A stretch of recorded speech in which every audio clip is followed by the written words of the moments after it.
Hello everyone, I am Ayush. आज इस video में हम पढ़ेंगे ओस्टियोआर्थराइटिस के बारे में। ओस्टियोआर्थराइटिस क्या होता है?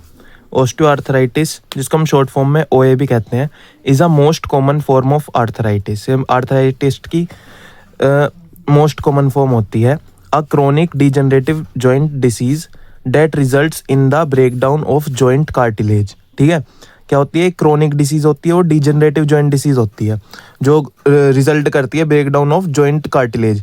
जो जॉइंट का कार्टिलेज होता है वो ब्रेक डाउन होता है एंड अंडरलाइंग बोन भी ब्रेक डाउन होने लगती है और उसकी स्क्लेरोसिस होने लगती है, हार्डनिंग होने लगती है।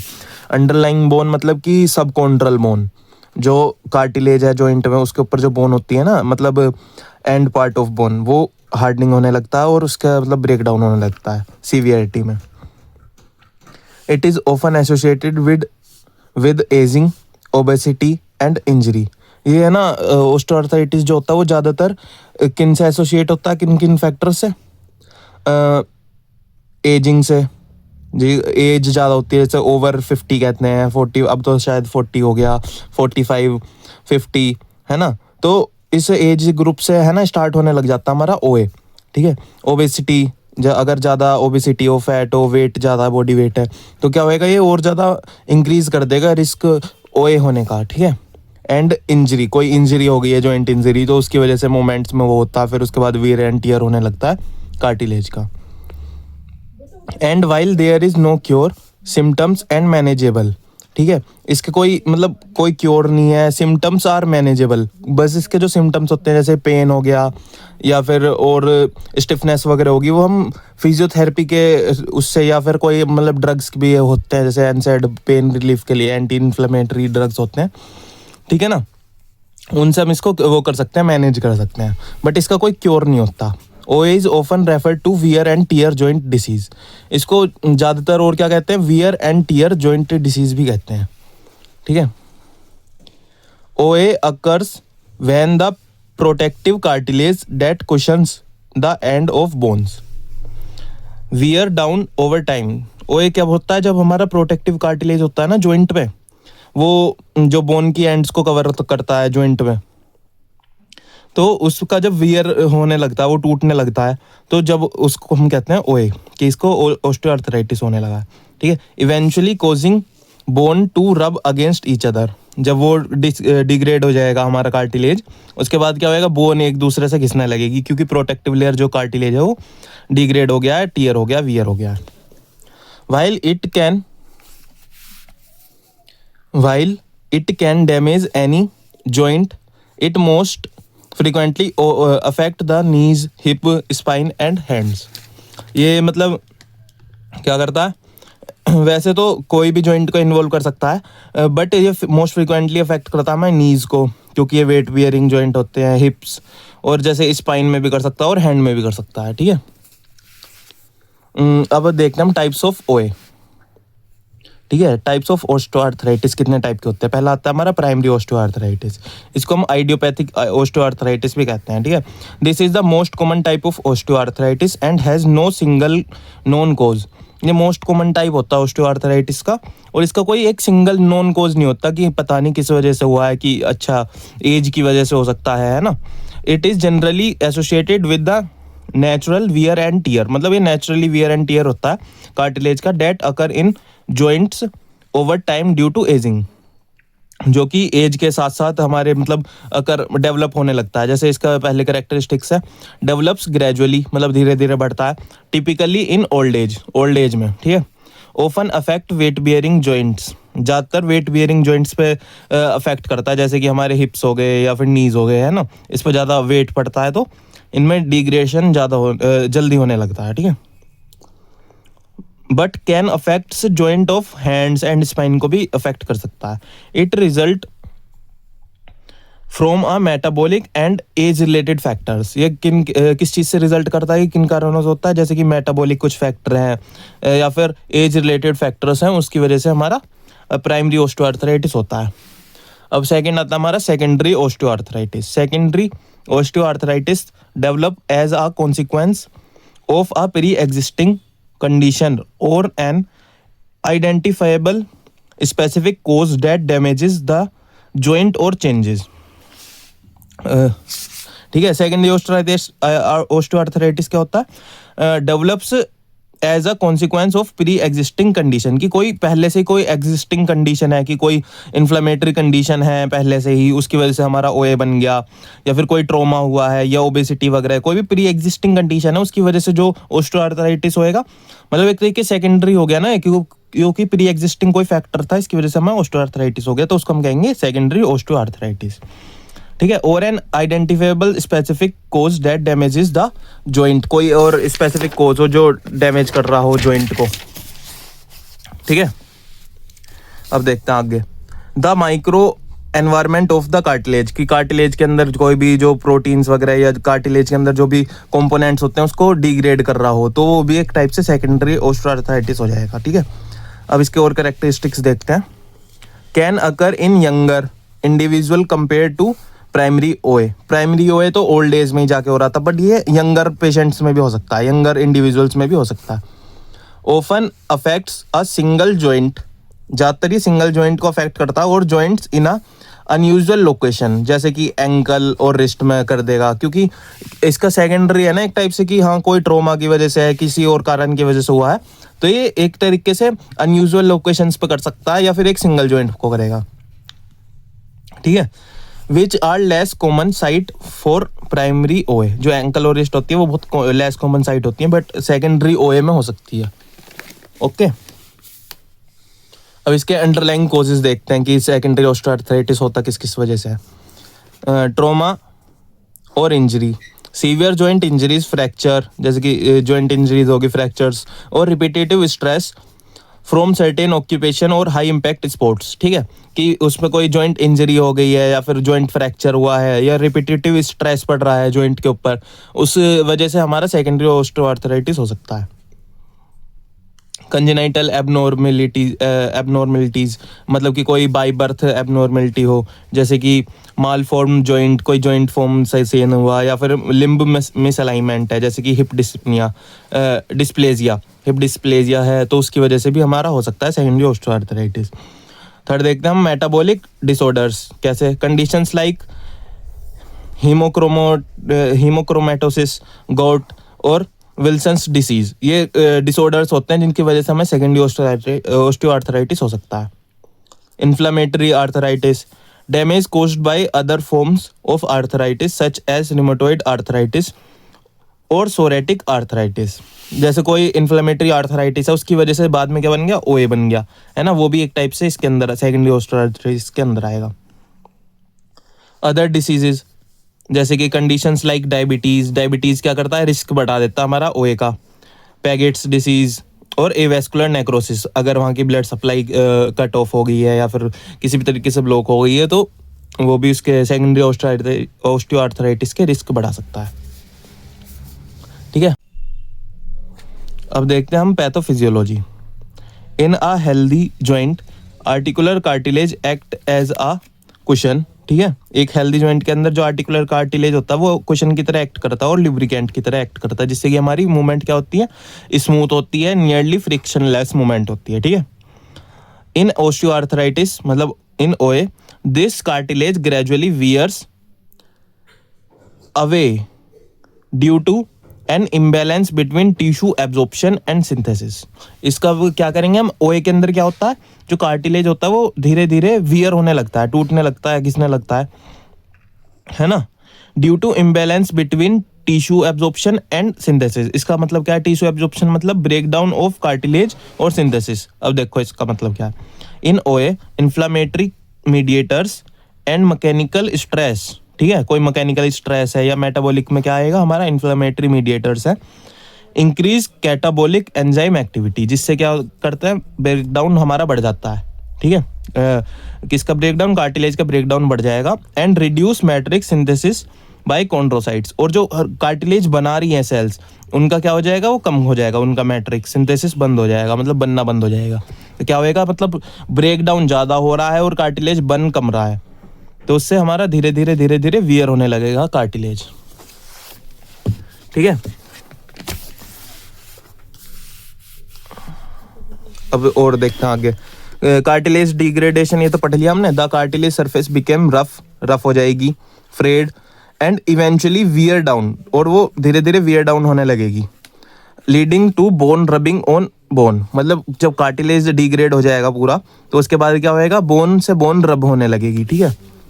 बोन चेंजेस, अब बोन के अंदर क्या क्या चेंजेस आते हैं, द अंडरलाइंग बोन मतलब कि सबकॉन्ड्रल बोन थिकेंस, मतलब स्कोल्ड्रोसिस वो थिक हो जाएगी, and extra bits of bone और कॉल्ड बोन स्पर्स, मतलब एक्स्ट्रा बिट्स ऑफ बोन मतलब जॉइंट के सरफेसिस पे है ना, क्या होएगा, हल्के हल्के से एक टाइप से नोकीले से कुछ बिट्स बन जाएंगे बोन के, जिनको हम बोन स्पोर कहते हैं या फिर ओस्टियोफाइट्स कहते हैं, ठीक है। Can form around the joint edges, जो जॉइंट एजिस पे फॉर्म हो जाएंगे, ठीक है। इन्फ्लामेशन के अंदर देखते हैं क्या होता है, द जॉइंट लाइनिंग जिसको हम साइनोवियम भी कहते हैं, मे बिकेम इन्फ्लेम्ड, वो इन्फ्लेम हो जाएगी जब ऐसा होएगा कि हाँ कॉन्ड्रोसाइट्स कम वर्क कर रही हैं और मतलब कार्टिलेज का वियर हो रहा है, ठीक है। And the joint fluid can lose its normal viscosity, और जो जॉइंट का फ्लूइड है वो नॉर्मल विस्कोसिटी को लूज कर देगा, ठीक है। जॉइंट फ्लूइड मतलब कि synovial fluid.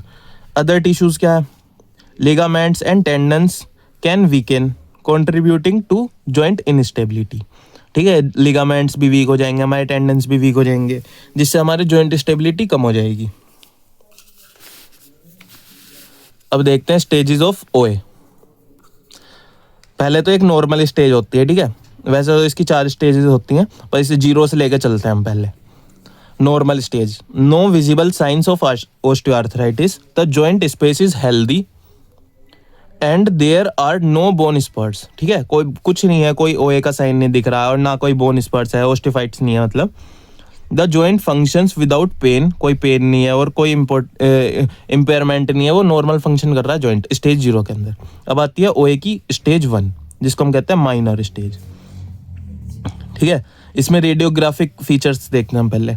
Very small doubtful bone स्पर्स, क्या डाउटफुल कि हाँ ये है भी या नहीं है, या ये असली में ओस्टियोफाइट्स है या वैसी हमें मतलब थोड़ा ब्लरी सा, ऐसे कुछ एकदम क्लियर नहीं होता, थोड़ा डाउटफुल होता है, ठीक है। इसका मतलब ये है।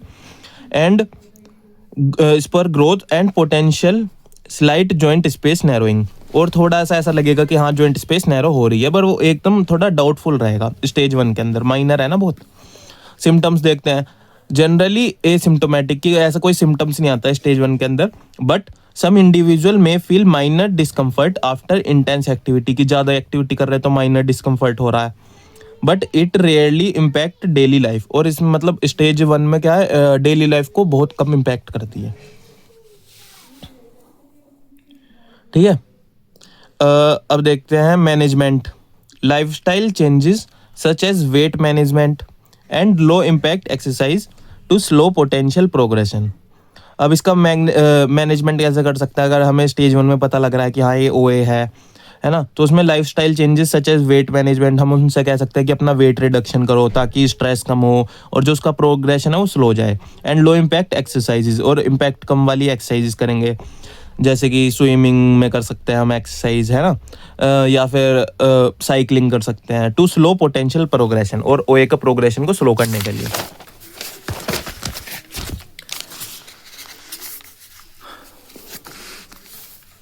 अब देखते हैं हम स्टेज 2।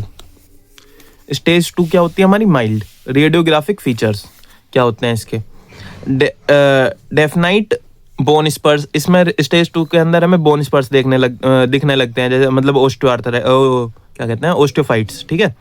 बोन स्पर मतलब ओस्टियोफाइट हमें दिखने लगते हैं, आर विजिबल ऑन एक्सरे, ठीक है, एक्सरे में, while the joint space usually appears normal, the cartilage में बिगिन टू थिन, ठीक है। जॉइंट स्पेस जो है अपीयर नॉर्मल, ऐसा लगता है कि हाँ अभी कुछ ज़्यादा फर्क नहीं पड़ा, ऐसी नॉर्मल है, बट द कार्टिलेज में बिगिन टू थिन, वो थिन होता सा दिखता है हमें कार्टिलेज। खैर एक्सरे के अंदर कार्टिलेज नहीं दिखता, एमआरआई वगैरह कराते हैं तो, ठीक है, सॉफ्ट टिश्यू दिखते हैं। Symptoms, the first stage where symptoms are consistently noticeable, ठीक है। जो स्टेज 2 होती है वो एक टाइप की ऐसी स्टेज होती है पहली कि उसमें हमारे सिम्टम्स दिखने लगते हैं कंसिस्टेंटली नोटिसेबल, ठीक है। दिस क्या सिम्टम्स होते हैं देखते हैं। दिस इंक्लूड जॉइंट स्टिफनेस, की जॉइंट स्टिफनेस होने लगती है हमें, कब होती है, स्पेशली इन द मॉर्निंग और आफ्टर सिटिंग, कि हम बहुत देर तक बैठे हैं उसके बाद एकदम उठे तो स्टिफनेस महसूस हो रही है, या फिर सुबह सुबह मतलब उठने के बाद, सोने के बाद, है ना। And mild pen after long period of activity, और बहुत मतलब जो एक्टिविटी कर रहे हैं हम बहुत देर से, तो हमें पेन होने लगेगा। हमारे जैसे एग्जांपल है नीज का, तो हमें नीज में पेन होने लगेगा। अब इसका मैनेजमेंट क्या होता है स्टेज 2 पे? Over the counter OTC pen relievers, ये मेडिकेशन ड्रग्स में आ जाएगा। ओटीसी पेन रिलीवर्स दे सकते हैं हम उसको पेन के लिए, है ना। फिजिकल थेरेपी कर सकते हैं, हम उसकी मसल स्ट्रेंथ कर सकते हैं ताकि जॉइंट पे लोड कम आए इतना। एंड ब्रेसिंग के अंदर आएगा, जैसे हमारे नी कैप्स होते हैं हम उसे पहन लेते हैं, उससे हमारी जॉइंट स्टेबिलिटी बढ़ती है। ओके, स्टेज 3 आता है फिर। अब हम देखेंगे स्टेज 3, मॉडरेट स्टेज।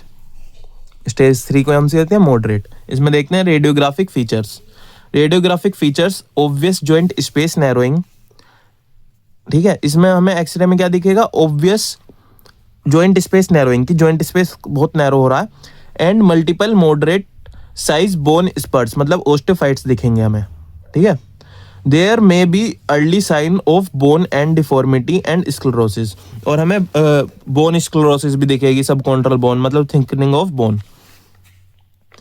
अब सिम्टम्स क्या होते हैं स्टेज 3 के अंदर? फ्रीक्वेंट पेन ड्यूरिंग मूवमेंट, जैसे कि वॉकिंग, नीलिंग और बेंडिंग, ठीक है। बहुत पेन होएगा इन एक्टिविटीज़ में, जैसे हम चलने में, नीलिंग करने में या फिर बेंडिंग होने में हमें बहुत पेन होएगा। एंड मोर परसिस्टेंट स्टिफनेस, और बहुत ज़्यादा स्टिफनेस रहेगी। द जॉइंट में स्वेल और make popping grinding sound, crepitus बोलते हैं। अगर कोई हम जैसे नी का वो कर रहे हैं तो हम कोई मूवमेंट करेंगे ना, तो उसमें से हमें ग्राइंडिंग साउंड्स आएंगी, ऐसी क्रैकलिंग साउंड्स, जिनको हम क्रेपिटस कहते हैं। इसका मैनेजमेंट क्या होता है? प्रिस्क्रिप्शन एनसेड्स, ठीक है। एनसेड्स क्या होती है? Non steroidal anti inflammatory drugs. हम उसको प्रिस्क्राइब कर सकते हैं, मतलब कि ये ड्रग्स दे सकते हैं जो इन्फ्लेमेशन कंट्रोल करती हैं और पेन भी रिलीफ में काम आती है। कोर्टिकोस्टेरॉइड इंजेक्शंस लगा सकते हैं हम जॉइंट में, ठीक है। और हाइलुरोनिक एसिड इंजेक्शंस भी होते हैं to manage inflammation and pain, ठीक है। ये इन्फ्लेमेशन और पेन को मैनेज कर सकते हैं।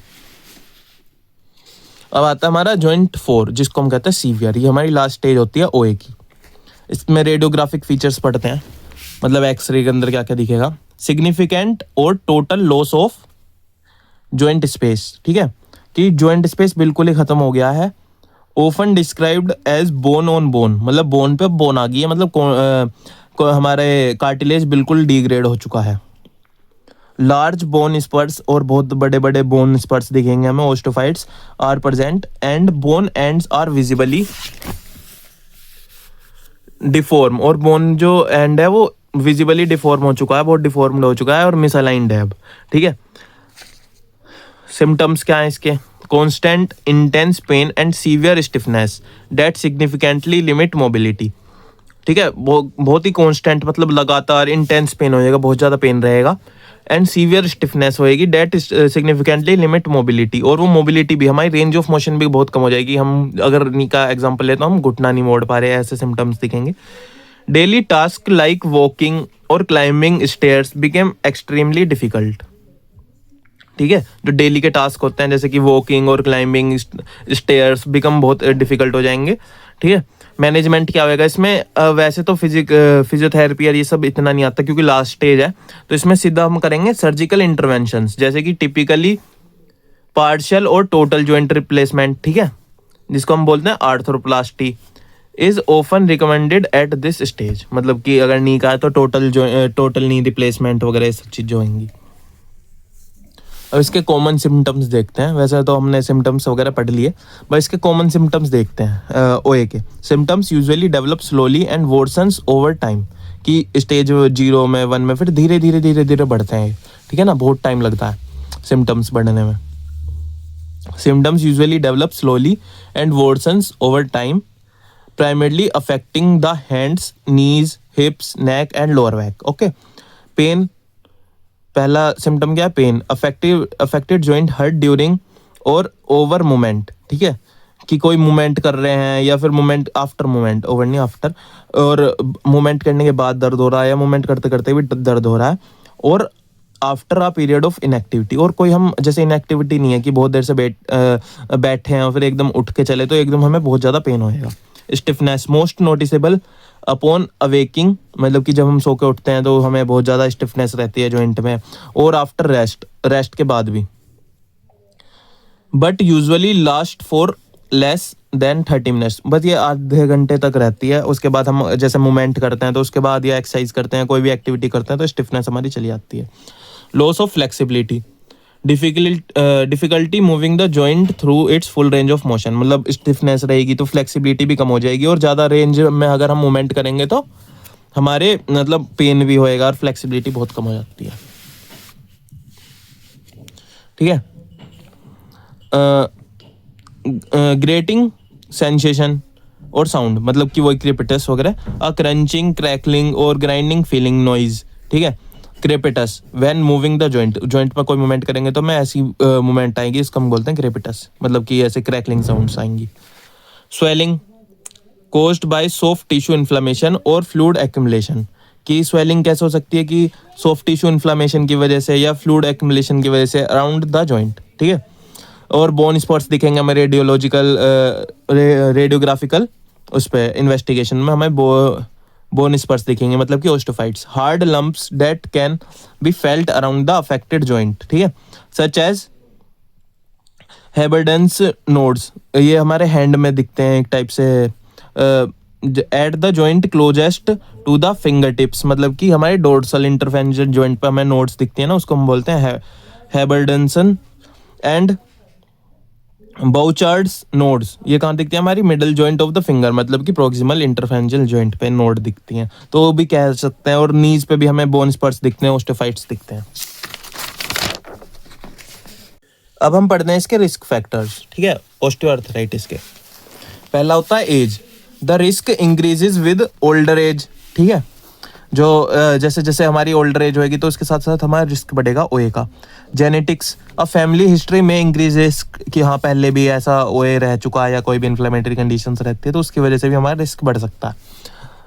ओबेसिटी, मतलब कि body weight type, excessive body weight adds stress to weight bearing joints. ठीक है। वो और ज़्यादा स्ट्रेस देते हैं जिसकी वजह से वियर एंड टियर हमारा कार्टिलेज का बढ़ जाता है, जैसे कि नीज में, हिप्स में। And fat tissue produces inflammatory proteins, जो फैट टिश्यू होते हैं वो इन्फ्लेमेटरी प्रोटीन्स भी प्रोड्यूस करते हैं जिससे हमारी इन्फ्लेमेशन बढ़ती है जॉइंट में। जॉइंट इंजरी और ओवर यूज, ट्रोमा, कोई जॉइंट इंजरी हो चुकी है, और repetitive stress on the joint, जैसे कॉमन इन सर्टेन जॉब्स और स्पोर्ट्स। ठीक है। Can increase risk. ठीक है। जैसे कि कोई भी हमारा ऐसा स्पोर्ट है जिसमें बार बार ज़्यादा स्ट्रेस वाला करने हैं, जैसे डेड लिफ्ट हो गई या कोई भी है, वो और ज़्यादा रिस्क बढ़ा देता है हमारा ओए का। ठीक है। Gender, women are more likely to develop OA than man, मतलब वुमेन्स के अंदर, मतलब फीमेल्स के अंदर ज़्यादा होता है, मतलब रिस्क ज़्यादा होता है। रिस्क क्या, एक टाइप से ज़्यादा ओए डेवलप होता है एज कम्पेयर टू मैन, एक मेल के इस कंपेयर में। ठीक है। स्पेशली आफ्टर एज 50 एज के बाद। Bone deformities, malformed joint or defective cartilage और डिफेक्टिव कार्टिलेज फ्रॉम बर्थ। ठीक है। कि कोई कंजेनाइटल है ये, जैसे कि बोन डिफॉर्मिटी, या फिर मालफॉर्म्ड जॉइंट हो गया कोई फ्रैक्चर के बाद, या जो भी है उसकी वजह से भी हमें ओए हो सकता है, क्योंकि फिर वो मूवमेंट ऐसी नहीं होती और ज़्यादा स्ट्रेसेस आते हैं अलग अलग तरीके के। ठीक है। उसके बाद आएगा हमारा बोन डिफॉर्मिटीज, ये तो पढ़ लिया हमने, मालफॉर्म्ड जॉइंट और डिफेक्टिव कार्टिलेज फ्रॉम बर्थ। ठीक है। Metabolic diseases, conditions like diabetes and haemochromatosis. ठीक है। ये मेटाबॉलिक डिसीजेज होते हैं जो कि हमारे ये इसका फैक्टर को बढ़ा देती है, हमारी कॉन्ड्रोसाइट्स की एक्टिविटी को डिक्रीज कर देती हैं, जो इससे हमारे कार्टिलेज की वो कार्टिलेज टिश्यू बनना कम हो जाता है और ज़्यादा उसका ब्रेक डाउन ज़्यादा बढ़ जाता है। ये सारे मेटाबॉलिक फैक्टर्स होते हैं। ठीक है। जैसे कि एक डायबिटीज़ हो गई या हीमोक्रोमेटोसिस होता है, ये सब। ठीक है। अब इसका डायग्नोसिस देखते हैं कि कैसे हम पहचान सकते हैं कि ओए है। ओके। फिजिकल एग्जाम, जैसे कि the doctor check for tenderness, कि टेंडरनेस चेक करेगा, स्वेलिंग चेक करेगा, और range of motion and crepitus. अगर ये सब फैक्टर्स हैं तो हमें ओए हो सकता है। इमेजिंग टेस्ट, अब हम जैसे रेडियोग्राफिकल देखते हैं तो x-rays are typically use to show joint space narrowing and bone spurs. ठीक है। मतलब ओस्टियोफाइट्स को देखना या जॉइंट स्पेस नैरोइंग को देखने के लिए हम एक्सरे का ज़्यादा यूज़ करते हैं। दो दे में not show early changes in the cartilage, but ये अर्ली चेंजेस कार्टिलेज के अंदर शो नहीं कर पाएंगे, ठीक है, कर पाता एक्सरे। तो इसके लिए क्या करते हैं हम, MRI scan may be used in some cases to view soft tissues, ठीक है, एमआरआई को हम यूज करते हैं ताकि जिससे हमें सॉफ्ट टिश्यू चेंजेस देख सकते हैं, ठीक है। लैब टेस्ट भी होते हैं हमारे, जैसे कि blood test and joint fluid analysis help to rule out other type of osteoarthritis, जैसे रिमोटॉइड आर्थराइटिस है, गाउट है ना, ये एक टाइप से फैक्टर्स होते हैं। तो ब्लड टेस्ट से हम ये बता सकते हैं कि अदर टाइप ऑफ आर्थराइटिस तो नहीं है, ठीक है। अब इसका मैनेजमेंट और वो ट्रीटमेंट देखते हैं ओए का। The main goals are to manage pain, ठीक है। ओए में क्या होता है, मेन गोल क्या होता है हमारा, पेन वो करना, इंप्रूव जॉइंट फंक्शन को इंप्रूव करना and maintain a healthy quality of life, ठीक है।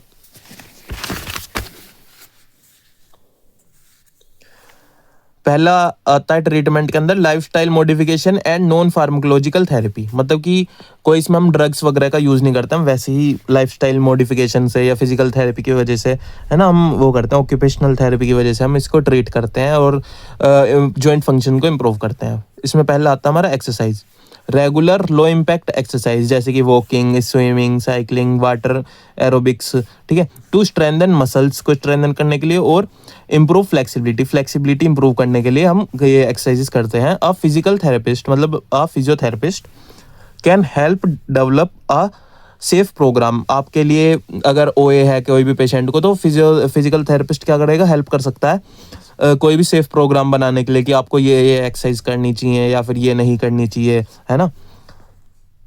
दूसरा आता है हमारा weight management, losing excessive weight reduce stress on weight bearing joint, अगर हम वेट अपना लूज कर लेंगे तो हमारे वेट बियरिंग जॉइंट पे कम स्ट्रेस पड़ेगा और हमारा वियर एंड टियर कम होएगा कार्टिलेज का। फिर आता है हमारा असिस्टिव डिवाइस, जैसे कि using a cane, walker, brace मतलब आएगा नी कैप वगैरह, और splint can reduce pressure and improve stability. अब इससे अगर हम इन सब चीज़ों का यूज़ करेंगे तो वो जॉइंट को एक टाइप से कम लोड देगा उनके पास, उस पर स्ट्रेस कम आएगा तो हमारा, और स्टेबिलिटी भी इम्प्रूव करते हैं, जैसे स्प्लिंट और ब्रेसिस वगैरह हैं, तो हमारा वियर एंड टियर कम होएगा और हमारा ओए कम धीरे धीरे मतलब बहुत स्लो हो जाएगा बढ़ना। Physical and occupational therapist can teach joint sparing techniques, ठीक है, कि जो थेरेपिस्ट हो सकता है वो आपको मतलब टीच कर सकता है कि हाँ आपको ये चीज़ करनी है, ये टेक्निक्स हो सकती हैं जिससे हम मतलब ओए को और ज़्यादा बचा सकते हैं होने से। एंड रिकमेंड अडेप्टिव इक्विपमेंट्स, की अडेप्टिव इक्विपमेंट्स का रिकमेंड करना कि हाँ आपको अब केन से यूज़ करना चाहिए या बस अभी तो आप ब्रेसेस लगा लो तो आपका मतलब मेंटेन रहेगा ऐसे नी में, ठीक है। फिर आता हीट और and cold therapy, applying heat और ice to the affected joint can relieve pain and stiffness, और इन्फ्लेमेशन में भी रिलीव करता है ये सब चीजें, ठीक है। अब मेडिकेशंस मतलब कि फार्माकोलॉजिकल थेरेपी में क्या क्या आ सकता है, ओटीसी पेन रिलीवर्स, ठीक है, over the counter pain relievers होते हैं, ठीक है। Acetaminophen is the first line option for mild pain, ठीक है, कोई माइल्ड पेन है तो उसमें हम ये ड्रग ले सकते हैं। Non steroidal anti inflammatory drugs के अंदर आएगा एनसेड्स के अंदर, ओरल और टॉपिकल एनसेड्स, टॉपिकल मतलब कि ओवर द स्किन हम यूज़ करते हैं, लगाते हैं, जैसे कि डेक्लोफेनेक जेल होता है, ठीक है, और ओरल में मतलब हम टैबलेट्स में क्या है इब्रोफेन का यूज़ कर सकते हैं। कैन रिड्यूस बोथ, पेन को भी रिड्यूस करती हैं और इन्फ्लेमेशन को भी रिड्यूस करती हैं। नेक्स्ट आता है हमारा इंजेक्शंस कौन कौन से यूज़ कर सकते हैं, corticosteroid can provide short term relief for flare ups, ठीक है, कि जो कोर्टिकोस्टेरॉइड इंजेक्शंस होते हैं वो हमारे शॉर्ट टर्म रिलीफ में यूज़ कर सकते हैं हम उसको, ये सीधा जॉइंट के अंदर लगते हैं कोर्टिकोस्टेरॉइड इंजेक्शंस। और हाइलुरोनिक एसिड जो इंजेक्शंस में ऑल्सो भी यूज्ड इन द नी, और नी में हम हाइलुरोनिक एसिड का भी यूज़ कर सकते हैं, ये भी इंजेक्शन के उसमें ही लगता है हमारा, इंजेक्शन के फॉर्म में। सर्जरी, अब सर्जरी में क्या हम करा सकते हैं कि बहुत ज़्यादा स्टेज 4 हो गई है तो हम जब भी हम यूज़ कर सकते हैं इस वाले को, ठीक है, सर्जरी को।